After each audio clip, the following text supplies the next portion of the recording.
नमस्कार. स्वाद आपल्या घरचा या रेसिपी चॅनलवर तुम्हा सर्वांचे अगदी मनापासून स्वागत आहे.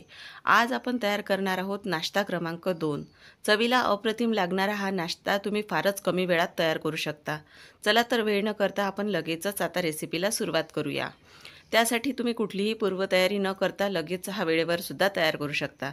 तर बघा, आता मी एका भांड्यात 1 पळी एवढं तेल टाकून घेतलेलं आहे आणि तेल आपल्याला छान गरम करून घ्यायचं आहे. त्यामध्ये आपण जिरं व मोहरी घालणार आहोत. जिरं मोहरी छान फुटू द्यायची आहे आपल्याला. जिरा मोहरीचा छान असा फ्लेवर आपण आपल्या उपीटाला येणार आहे. आता बघा, इथं मी एक मध्यम आकाराचा कांदा बारीक कापून घेतलेला आहे आणि तो तेलामध्ये घालून घेतलेला आहे. कांदा आपल्याला छान सोनेरी रंगाचा होईपर्यंत तेलामध्ये परतून घ्यायचा आहे. यातच मी 2 लहान हिरव्या मिरच्यासुद्धा कापून घातलेल्या आहेत. तिखट जर जास्त खात असाल तर एखादी मिरची वाढवू पण शकता. आता मी यातच कढीपत्ताही घातलेला आहे. कांदा, हिरवी मिरची आणि कढीपत्ता तेलामध्ये छान असा परतून घ्यायचा आहे आपल्याला. थोडा कांदा आपला सॉफ्ट होत आल्यानंतर आपण त्यामध्ये एक मध्यम आकाराचा बारीक कापून घेतलेला टोमॅटोसुद्धा घालणार आहोत. टोमॅटोला असलेली आंबट जी चव असते ती चव आपल्या उपीटाला खूप छान येणार आहे.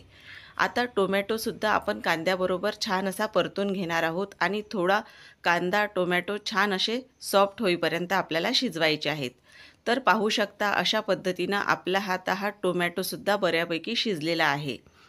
टोमॅटो तुम्ही मध्यम आकाराचा एक वापरायचा यामध्ये, कारण टोमॅटोची चव उपीटाला खूप छान येते.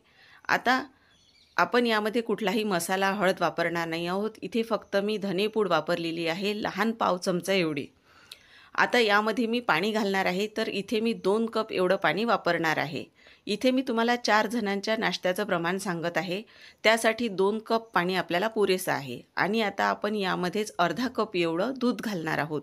दुधामुळे उपीट खूप मुलायम, सॉफ्ट असं राहणार आहे. तर पहा, आता दूध घातल्यानंतर आपण लगेचच यामध्ये मीठ घालणार नाही आहोत. आपण या पाणी आणि दूध जे घातलेलं मिश्रण आहे त्याला आपण छान अशी उकळी येऊ देणार आहोत आणि त्यामध्येच आपण नंतर मग चवीप्रमाणे मीठ घालणार आहोत. आता पाहू शकता, मीठ घातल्यानंतर याला छान अशी उकळी आलेली आहे. आता यामध्ये आपण रवा घालणार आहोत. रवा इथं मी कच्चाच वापरलेला आहे आणि रवा इथे आपण पाऊण कप एवढा रवा वापरणार आहोत. रवा आपल्याला असा अलगद सोडायचा आहे की जेणेकरून आपल्या या उपीटामध्ये गुठळ्या तयार होणार नाहीत. त्यासाठी तुम्ही एकदम रवा यामध्ये टाकू नका. मी ज्या पद्धतीने तुम्हाला सांगत आहे तसाच तुम्ही यामध्ये रवा हळूहळू करत टाकायचा आहे. एकदम रवा जर तुम्ही यामध्ये टाकला तर गुठळ्या तयार होऊ शकतात आणि त्या मोडायला कडक होऊ शकतात गुठळ्या. तर पाहू शकता, यामध्ये एकही गुठळी झालेली नाही आणि आता आपलं उपीट हे तयार झालेलं आहे. तुम्ही आता यावर झाकण ठेवून फक्त 2 ते 3 मिनिटाची वाफ काढून घ्यायची आणि उपीट आपलं खाण्यासाठी अगदी तयार झालेलं आहे.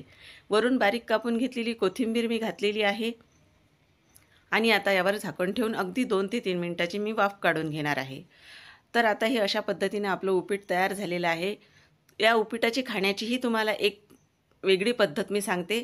या उपीटाबरोबर तुम्ही तुमच्या घरात कुठलाही चिवडा जर असला तर तुम्ही तो चिवडा आणि त्यासोबत दही घ्यायचं. चवीला अप्रतिम लागतो. अशा पद्धतीने हे उपीट जर तुम्ही खाल्लं तर नक्की एकदा तुम्ही ट्राय करून बघा आणि मला कमेंट करून नक्की कळवा.